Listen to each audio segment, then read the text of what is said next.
Today, we will hear from authors Josh Gondelman and Lyz Lenz. Josh Gondelman is a comedian and a writer-producer for Desus Mero on Showtime.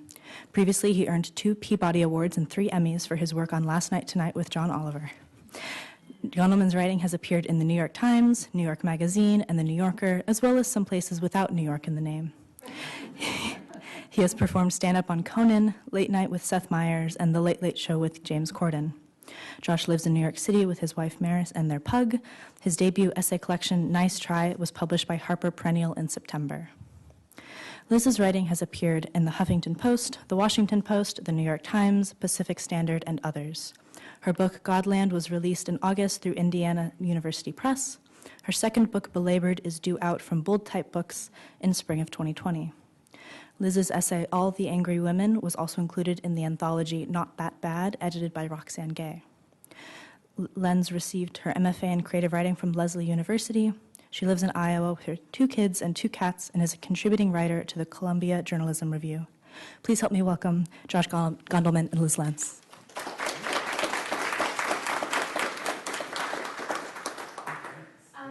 It's 4 Emmys. You should know. Josh just won an Emmy, so he's got 4 now. Thank you. Yeah, thank you.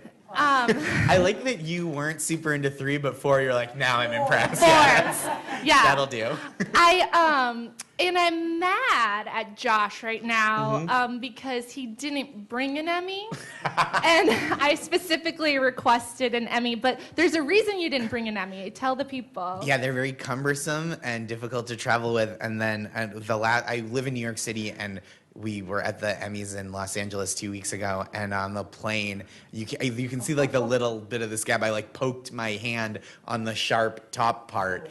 It's amazing that they let you. This is like deeply unrelatable book talk with Josh Gondelman. It's just like, you know how Let me complain about my Emmy as people get up and walk out. You know how your golden trophies are sometimes inconvenient when you're flying across country?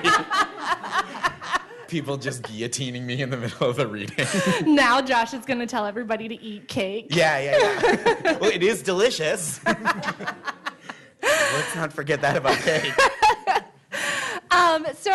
The only reason Josh and I are paired here together is because we actually have known each other for a while online, but our brands are wildly divergent. Mm-hmm.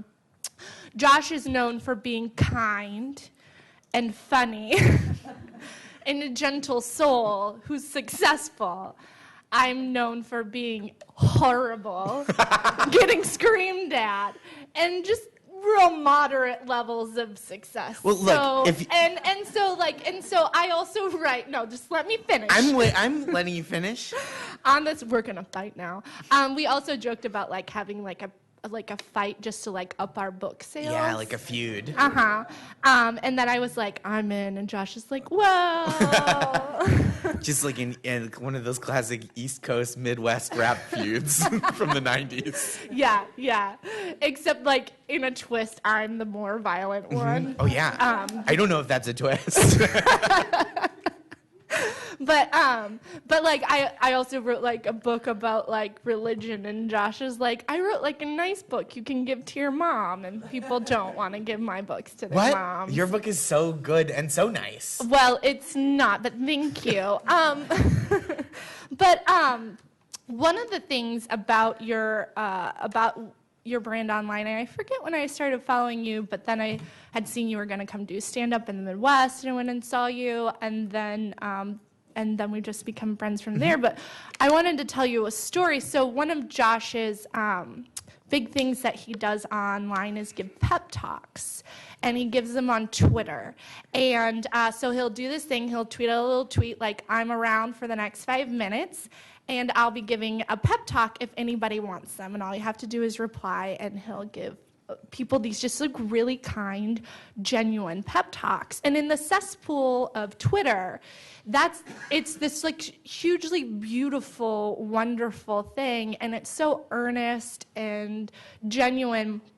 And I wanted to tell Josh that like right after we started following each other, I think it was after I came to your Minneapolis show. Was that in 2016? That sounds right. That was 2016. It was December of 2016. Yep. It was a rough time for all of us. And I had just started getting divorced then, and I was having this real, hard time. And I don't remember what time it was. I remember it being midnight or something, and I'm lying in bed just sad and staring at my phone, and Josh was doing these pep talks. And I was like, okay, do me next. Please, I need something.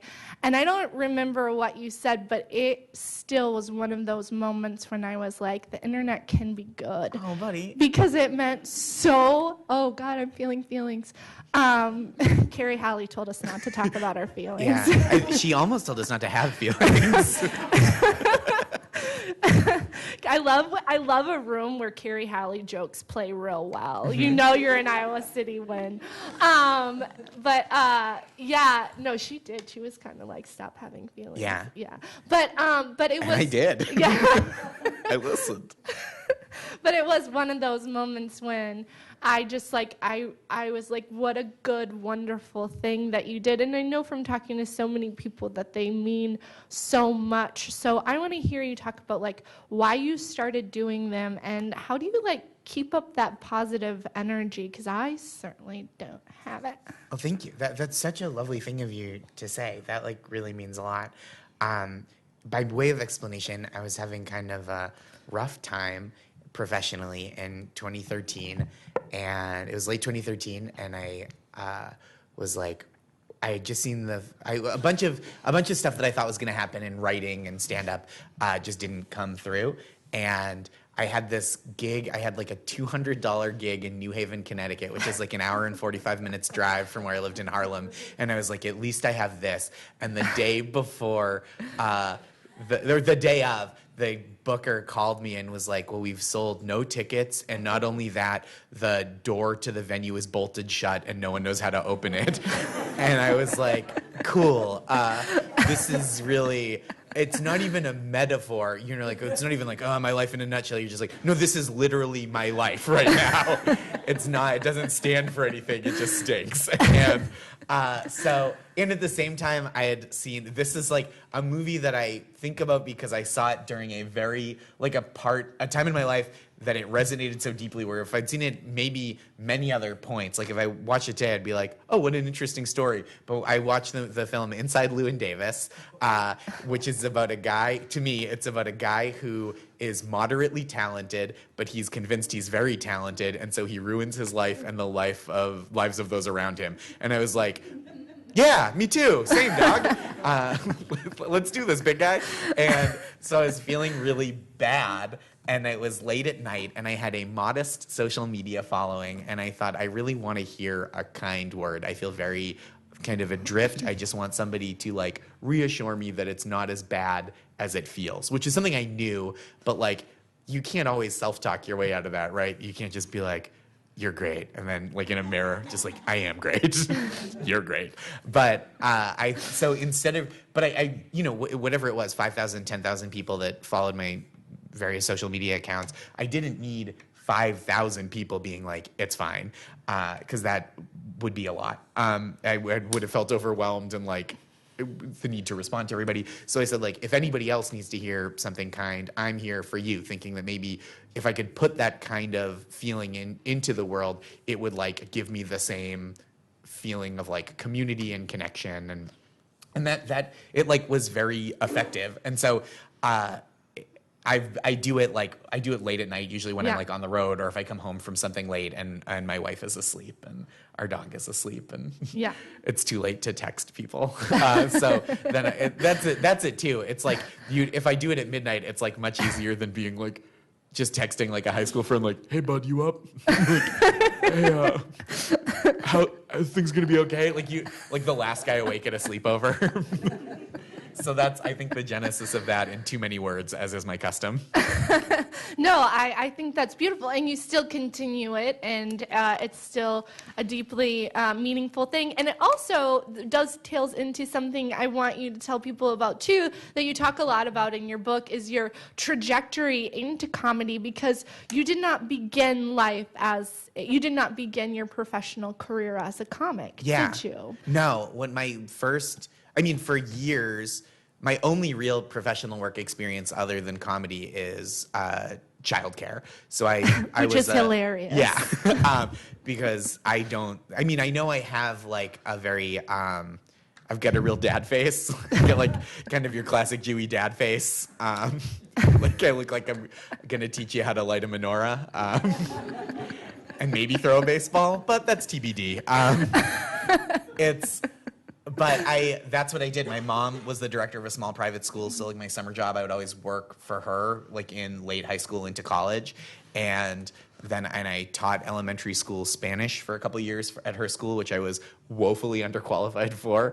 I did know more than the kids, which is something. That's not the only qualification for being a teacher, though. They're not like, do you know more math than the 7-year-olds? Yeah, guy, I can multiply. I can multiply like hell. And then I taught full-time preschool for 4 years after I graduated, while I was like doing stand-up and putting off other kinds of writing because I was afraid to try and fail. But I was convinced that I was like a humorous literary fiction writer, like dormant and germinating under the soil, but really I was procrastinating and just like dicking around. But it's funny because childcare and comedy, like the worlds have a lot in common, like a lot of talk about dicks and poop, probably. Yeah, a classic D&P situation. There is a lot in common in terms of like you have to keep the focus of like a very squirmy audience. Yeah. Hopefully only one set is actively drunk, but still a lot of pants peeing, probably in the audience. Yeah, I did have this once in preschool, but never in comedy where someone pooped in the middle of the floor. And then when I was teaching preschool, one kid pooped in the middle of the floor, and my assistant came over, like we were in circle time, and my assistant came over and was like, someone pooped in the middle of the floor, and I was like, well, that's pretty funny. Which is, it's also included in the book. It's yeah. Hilarious. You should read it and buy it. But that is, yeah. So but I think there is a lot in common in just that, like, it's about short, concise, clear, effective communication. So I have, in the past year, done some stand-up, just like as like, I wanted a hobby, and I'm not good at needlework, nor do I think it's a good idea for me to be holding anything that could be construed as a weapon. So stick and poke tattoos were out. I did dabble in that in early 2013. No, that is a joke. So one of the things that I became aware of doing stand-up at Penguins in Cedar Rapids, Iowa, which is a specific kind of an energy. I think it's a lot different than Iowa City, which I've been told if I came here and did stand-up, it might be a little different. But I like a difficult audience. Oh, yeah. There's nothing that I love more than a group of people that is not impressed by me or delighted by me. So then let me tell you about Penguins. Because it's like, and so I'm just going to say some truths that everybody in the audience knows, and I'm going to say them out loud. We're the Midwest, we don't often say truths out loud. So I'm just going to say it. Cedar Rapids is known as the blue-collar cousin of Iowa City. You know it's true. People are like, but you don't want to nod. It's true. It's fine. We have all the factories. We have all the industry. Y'all have all the books. It's fine. Sometimes I import books across the corridor lines, and nobody's here for these jokes. So let's keep moving on. I like them. Let's move forward. And so the Penguins crowd tends to be this like late 20s male who usually works at like Quaker Oats or something, and is probably a Republican or at least a libertarian, which we all know about libertarians. Republicans with self-respect is what they're called. Republicans who smoke weed. Yeah. So Kind like, of, if Bill Maher were capable of self-reflection, you would say libertarian. Right? So to like get up in that crowd, which like if you can imagine my humor, somebody one time I was on a date and he was like, describe your humor, and I was like, it's like angry feminist murdering mom, and he was like, great. And then he was like, oh my God, I gotta work really early in the morning. I was like, it's 7:30 p.m. He's like, yep. Gotta go. I'm exaggerating a little, but that's exactly how it went down. And so that's the kind of crowd that happens, and it's not like a nice place to be. Mm-hmm. And so I wonder about like that tension, because like your brand is being a kind person and being a good person and putting positivity out in the world. And like when you go into those comedy spaces, and I think as we all know, can be really toxic environments. Mm-hmm. And especially with a lot of stories coming out of the Me Too movement, quite a few comedians have been canceled, or at least we tried to cancel them. They keep coming back and coming back and coming back. Put on hiatus. You put on hiatus. Yeah, it's like the snooze button. Mm-hmm. It's not canceling, it's just snoozing. So I wanted to hear you kind of talk about that tension of being this person who's very successful in this world, but also existing in that world. How do you do it? Sure. I mean, I think in addition to like a personal brand, I tried to be nice as a person. And that's a lie. It's all fake. Isn't that what Sarah Benincasa said? You secretly murder people? She did say that, She did say that, and it's the truth. Comedians only say the true things. I don't think I could get away with murder because I'm too talkative. But they Maris, guess what I did? I know, I would. I mean, she could keep a secret better than I could. My wife She'd be Maris. like, shut up, let's get the tarp. I'd be like, oh, I love you too. But yeah, I think it is, okay, so here are a couple of things that are true. There is, as in any professional field, there are people who have like historically behaved badly and been unkind and broached boundaries. Breached boundaries. Another truth is, as like a straight white cis dude, I don't get the worst of that directed at me usually, and so those are a couple true things. Also, on the flip side of that, there are a lot more like very kind and lovely people in comedy than the like reputation for kind of like gruff nightclub and, you know, down and dirty nightclub entertainment would suggest. Even people whose acts are really can be like a little grimy at times are like often really lovely, and so that's another. So it's like easier than maybe, especially when there's, you know, when you're going to like when there's one place in town and it's kind of like there's a culture of like oatsmen, I guess. Oatsmen. And that it's oh my God. that, you know, one place, but like I've been really fortunate to work in places where I can like find the places that feel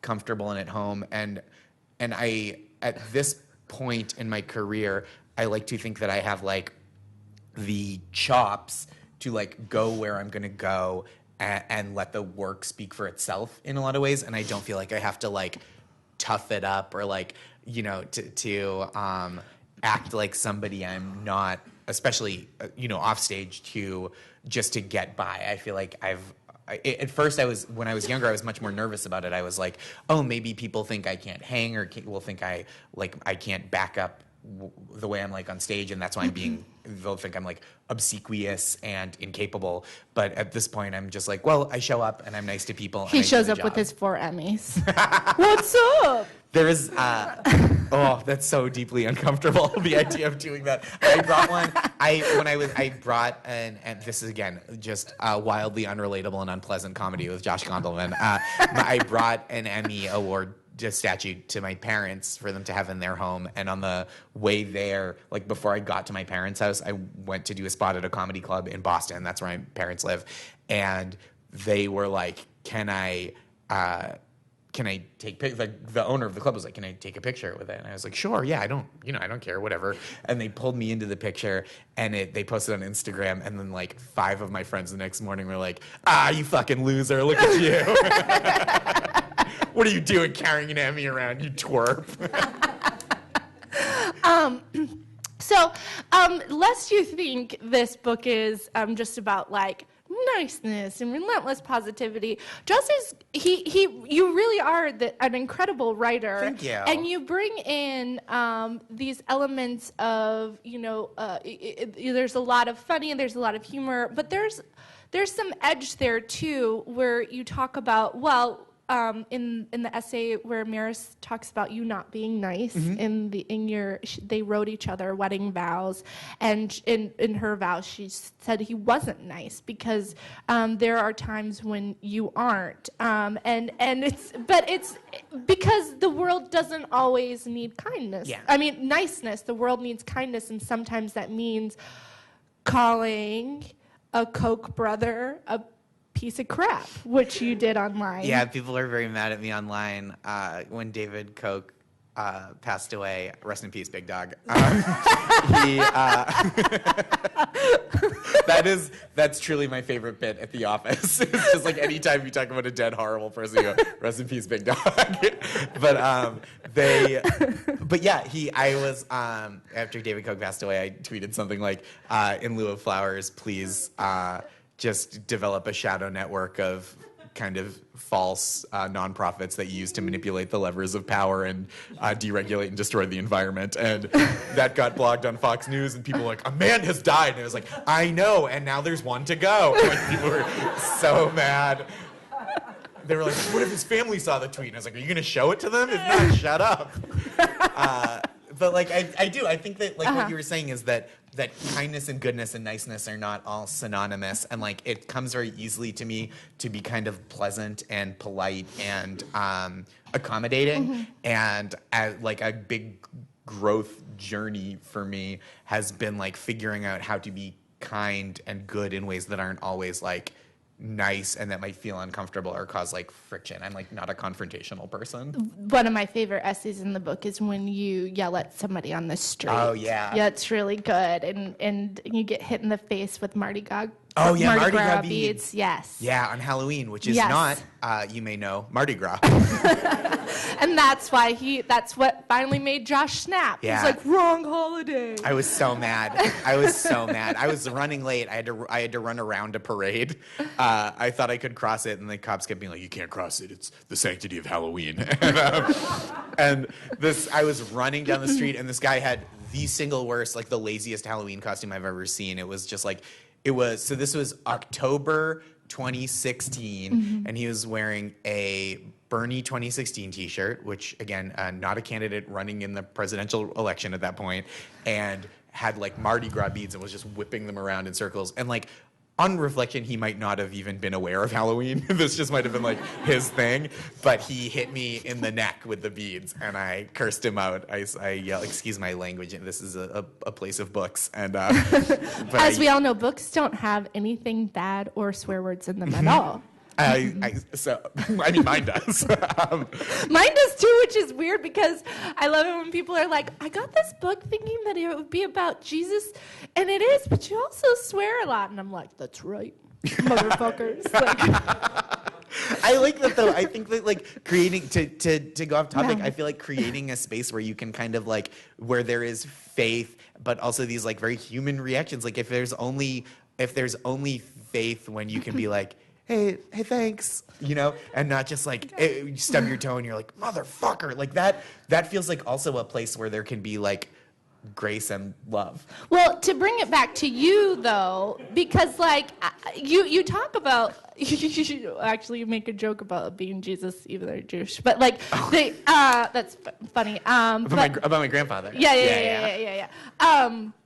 But to bring it back to this concept of kindness, we have this idea in Iowa called Iowa nice, which people think means you're genuinely nice, but we all know that's not true. What Iowa nice means is like we smile to your face. And then we go home and we're like, that asshole. Like, it's really a passive aggressiveness. And so, and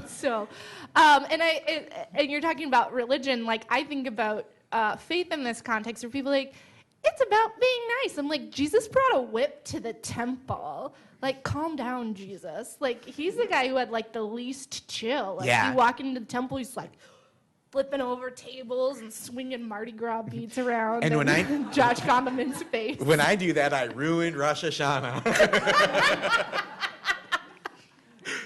Oh, God, that's such a good joke.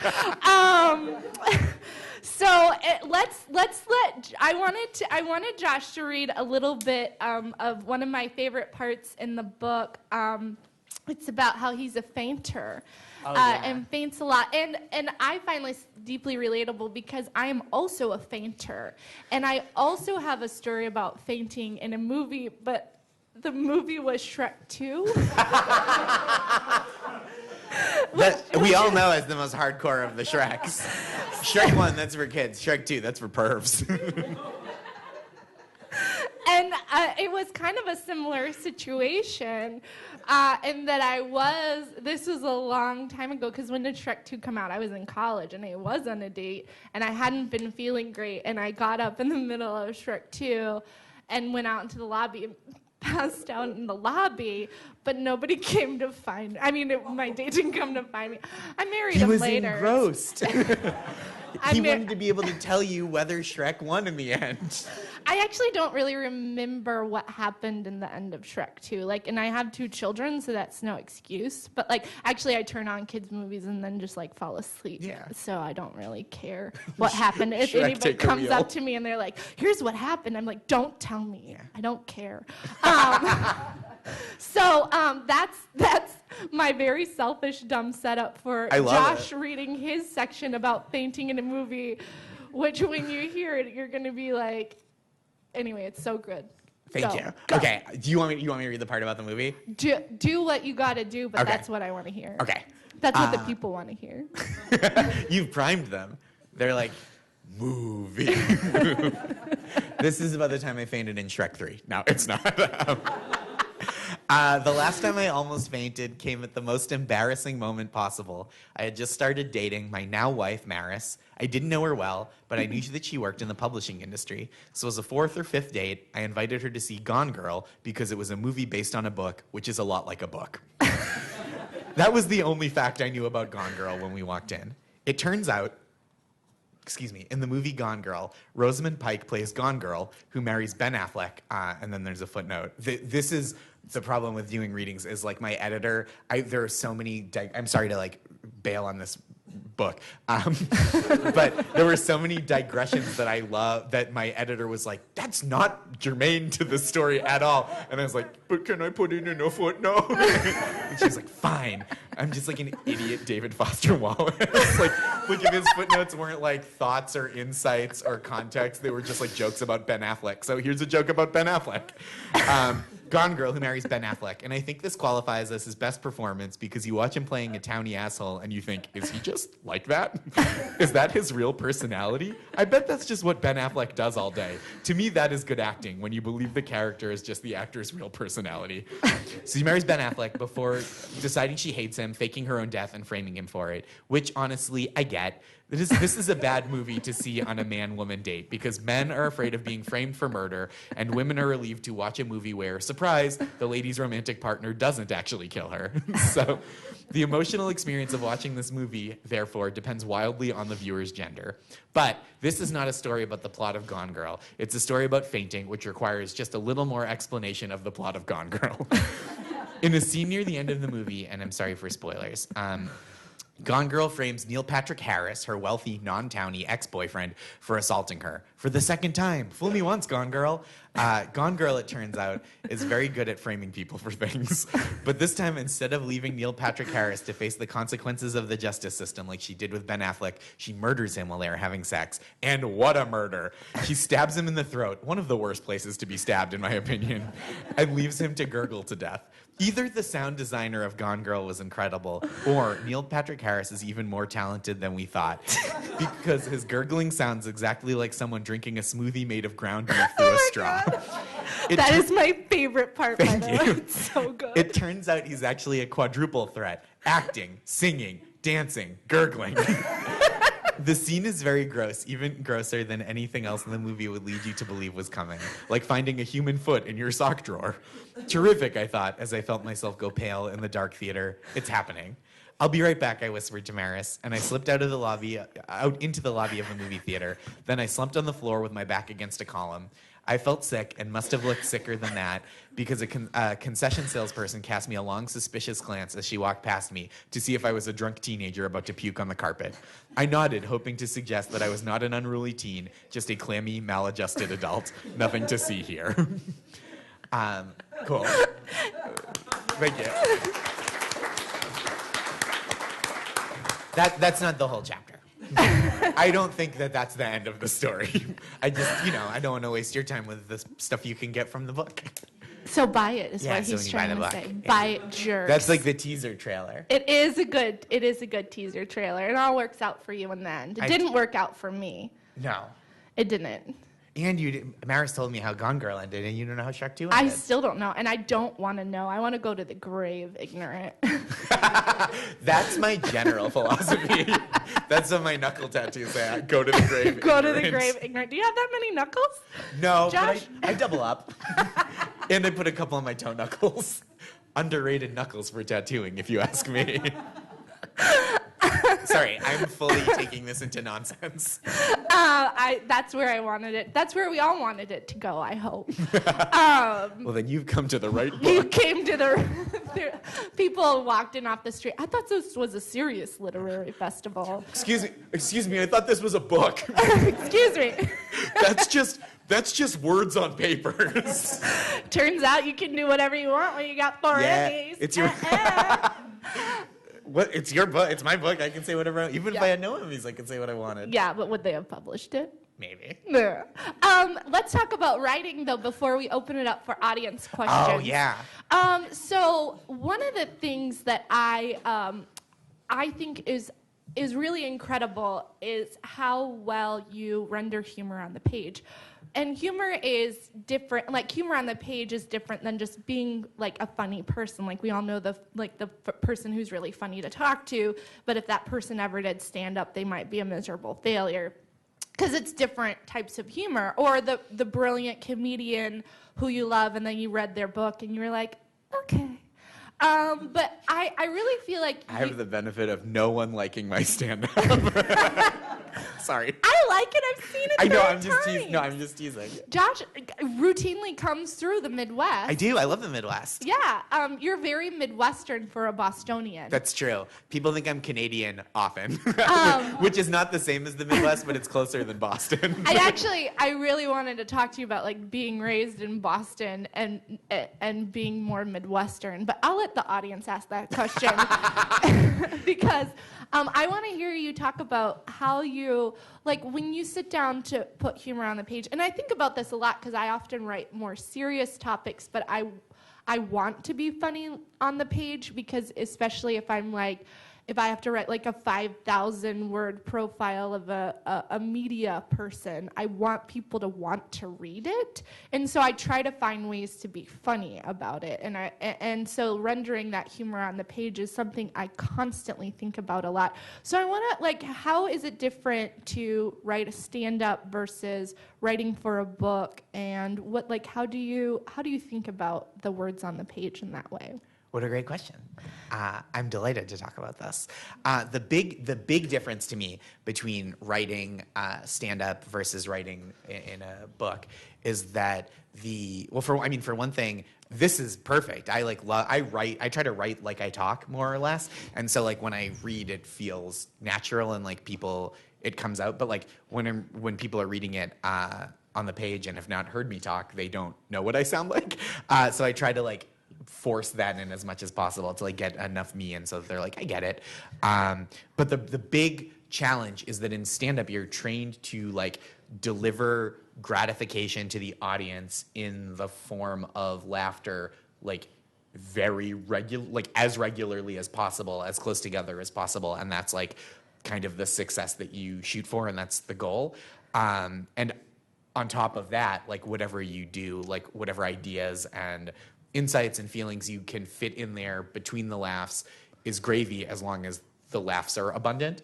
And obviously, like the greatest stand-ups have all that, but they got there from like a place of like laugh, laugh, laugh, laugh, laugh, and then filling in all the other stuff. And on the page, there's the audience is more patient between jokes, and there's also like an audience, a book audience, or a reader, as you might call them.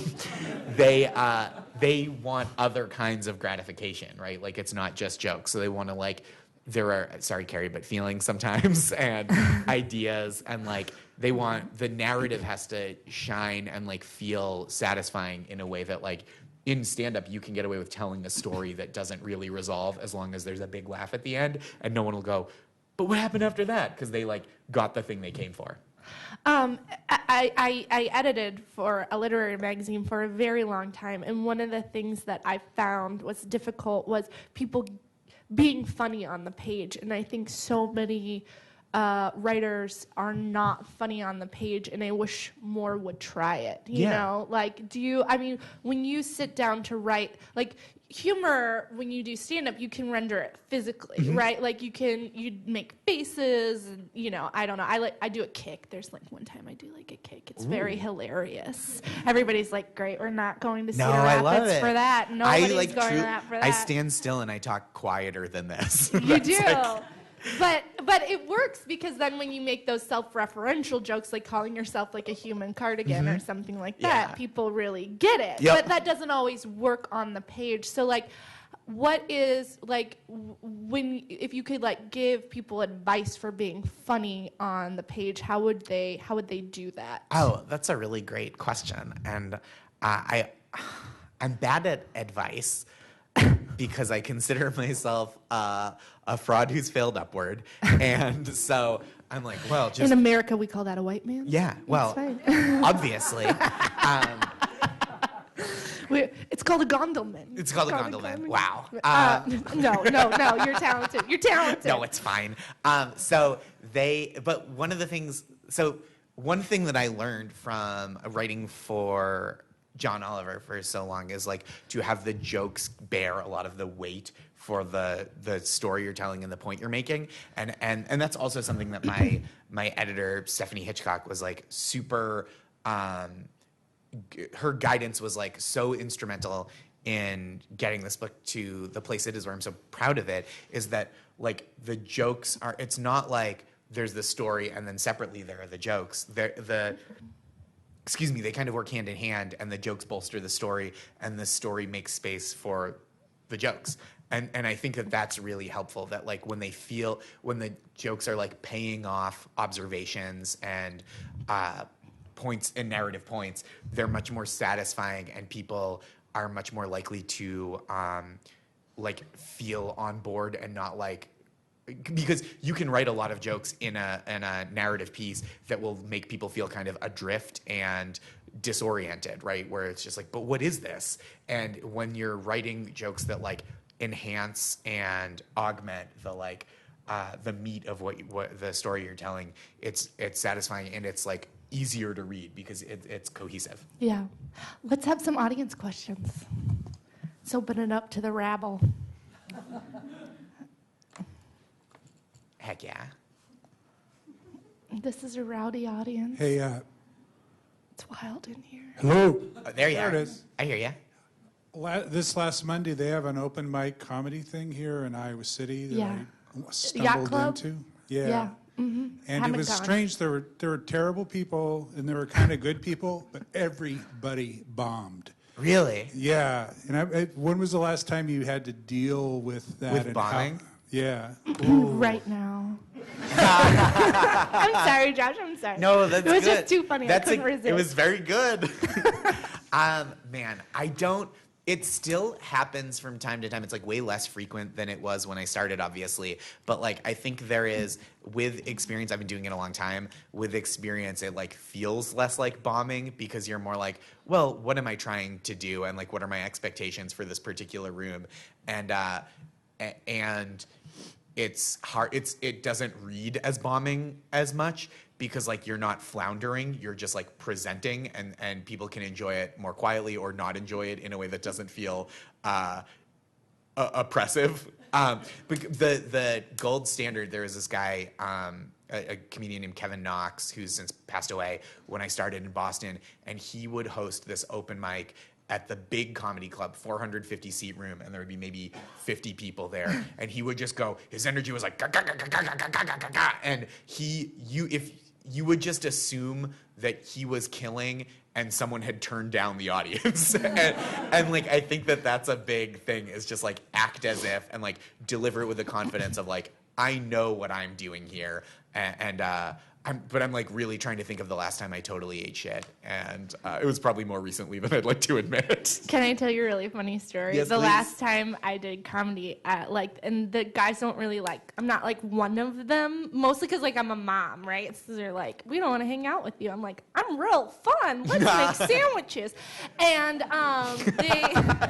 Taking a bag of cold cuts. Actually, I went for my birthday. I did stand up on my birthday, and I brought everybody snacks. And like after was like aggressively forcing people to eat cupcakes. And one guy was like, I don't want a cupcake. I was like, eat a cupcake.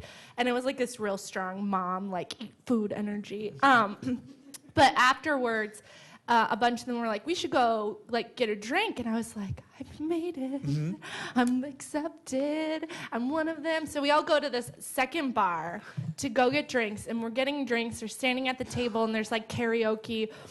And one of the guys goes, we brought you here because you don't laugh at our jokes. It was an intervention. Oh, no. And I said, oh, I laugh at the funny ones. And then I started getting this lecture about how, like, if you want to do this, you have to laugh at everybody's jokes. And I said, the difference between me and you is I try to earn your laughter, and you think you're entitled to my laughter. And I, like, just drank my whiskey in one shot and then went and sang Goodbye Earl, the karaoke. Yeah, and then I that's got very the good. fuck out of there because there was no way to continue that conversation. I think that's a strong exit. You imply murder and then you leave. Anyway, that had nothing to do with No, the I question. love it. I just wanted to That's tell so a story. good. Somebody else ask a question. God, when was the last time? I'm still trying to think. I'm going to keep spinning on this throughout. Good. So in your book, you allude to the fact that you are a sneakerhead. Yeah. Josh, you had excellent sneakers at the Emmys. Could you tell us Thank you. about your sneakers today? Sure. Do a little fashion for These us. are a pair. I'm wearing a pair of Jordan 7 Barcelona Knights, which were it was the year that they were at the Dream Team was in the '92 Olympics, and these are like the kind of like storytelling, as they call it, on this colorway is like the going out at night in Spain, and I've worn them to the Emmys. I wore them to the Emmys 2 years ago, and I tried to I think I bought them when we were nominated, and I tried to it's just like advice that I had heard was like, you know, when a nice thing happens, you celebrate, and so it's like a fun tradition that I've had with like good professional news, that I would like think about a pair of sneakers that I could wear to a corresponding thing. I got a pair of Nike Air Maxes made for me and my editor and my lit agent that matched the colors of the book cover, and we all wore them to the New York launch, which was really fun. But yeah, these are Jordan 7s, and they're like they're like a little bulky, but they're not super stiff, which some of the earlier Jordans are, so I like felt good wearing them for travel. Good enough for the Cedar Rapids airport. Yeah, not bad. I mean, like, to be real, like, I don't know if people, you know, like the Converse Chuck Taylors and like Jordan 1s and stuff, and when you wear those, you're like, people played basketball in these? These look like what you would put on someone before you, or they feel like what you'd put on someone before you threw them in a river.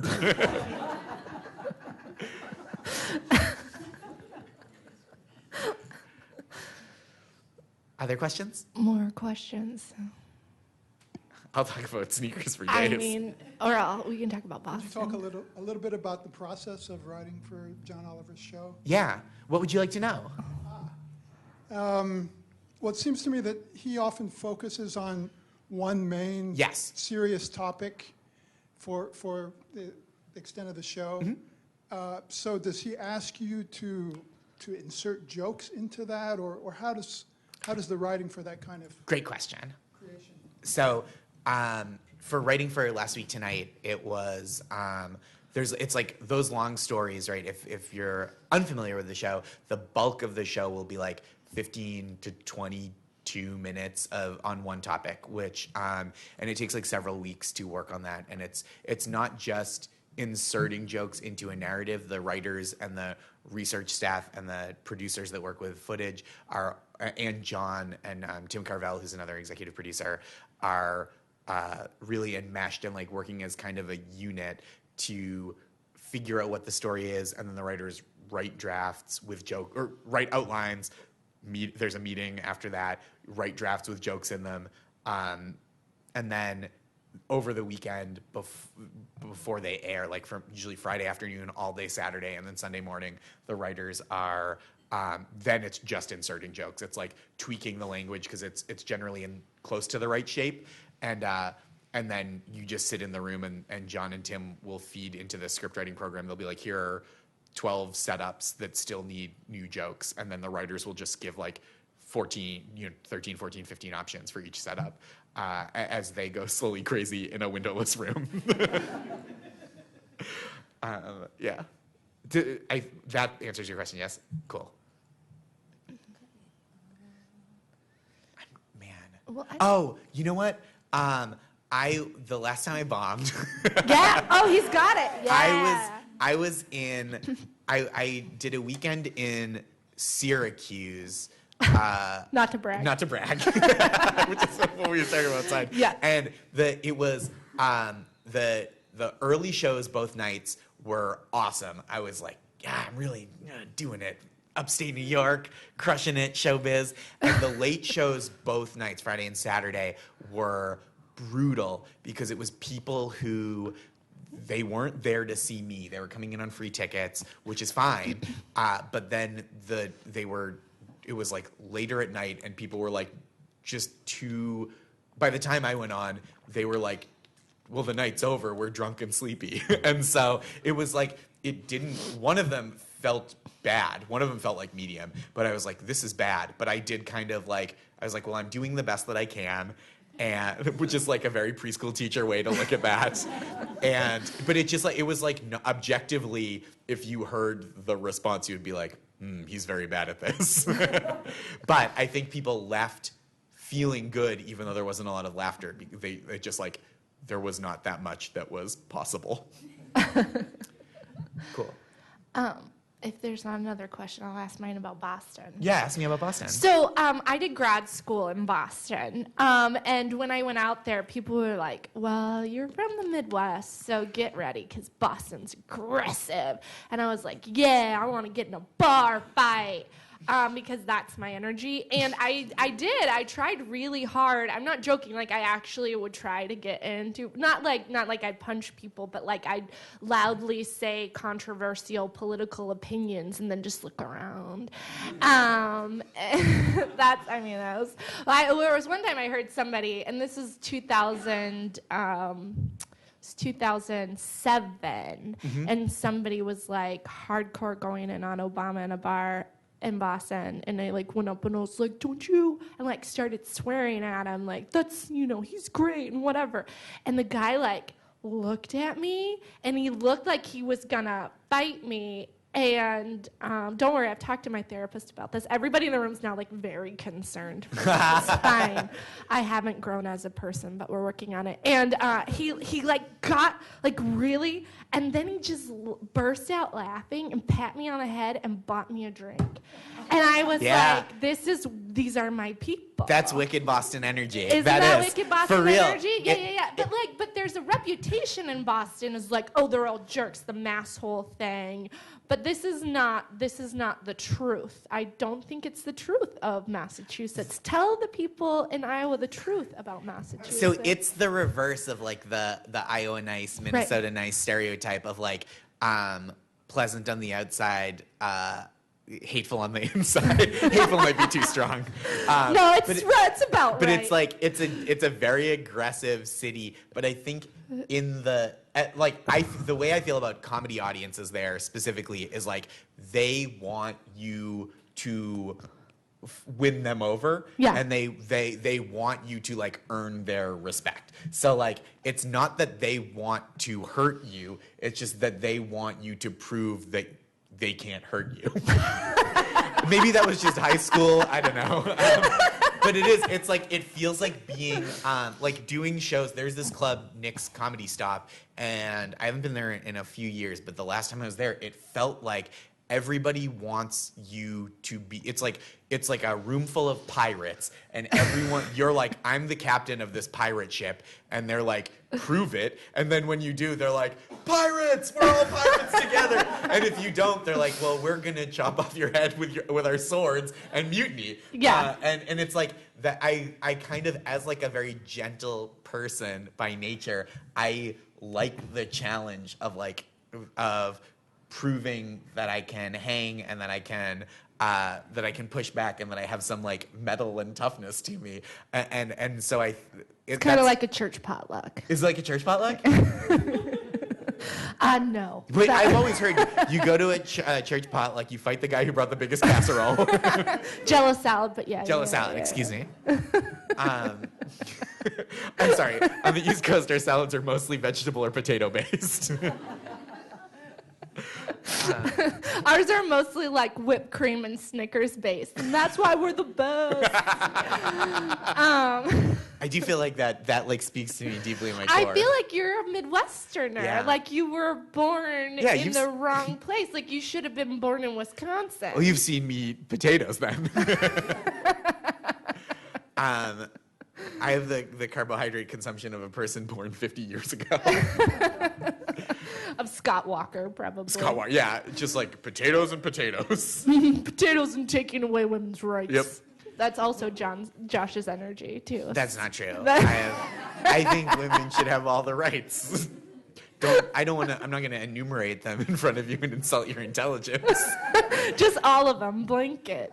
Any other questions from the audience? Please, so I don't ask another one. Save me. Save Josh from me. Okay, since it's October and getting cold and we're in the middle of being inundated by a lot of national scrutiny and politicians and reporters and whatnot. You finally got Bill de Blasio to go home. Yeah! I was going to ask for a pep talk, but maybe that's it. Oh, good! Yes, oh, perfect! Yeah. Good, because that's what I wanted to end on. I wanted you to give somebody a pep talk. So I think that's a really good Give question. Iowa as a state a I pep think I talk. can do this. Yes! I believe in me. Just staring in the mirror. You got this, big dog. I'm on the fence. The funniest, worst person to do Rest in Peace Big Dog for is Jeffrey Epstein. Did I tell you I called Alan Dershowitz the day Jeffrey Epstein died? What? To say what? Do we do like condolences? Oh, we'll talk about it later. You're just like, hey, I know you had a flight planned or whatever. So this is my pep talk for the state of Iowa, which I believe sincerely is that I imagine that it's a very stressful time politically and weather-wise, and that it's like a lot of like annoying people coming from outside to like eat hamburgers in a really ostentatious and pretend fashion. They like ethanol. Yeah, exactly. Oh yeah. just a lot of real corn humping and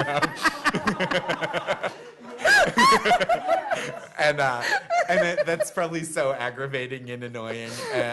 But I will say what's possible here is that the people here can be like a real bellwether and motivator for change and goodness going forward, and that's like a really wonderful potential to have, and to be able to like weather that kind of storm of interlopers seeking your approval and thinking about like what's right and good and what will help people going forward is like a really wonderful opportunity.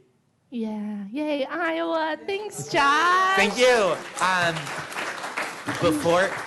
Before we adjourn, so we'll both be selling books and signing books out in the hallway right there. I want to say I would love you to buy this book, but Liz's book Godland. If you have to buy one book, buy his. If you can buy two, buy two of his.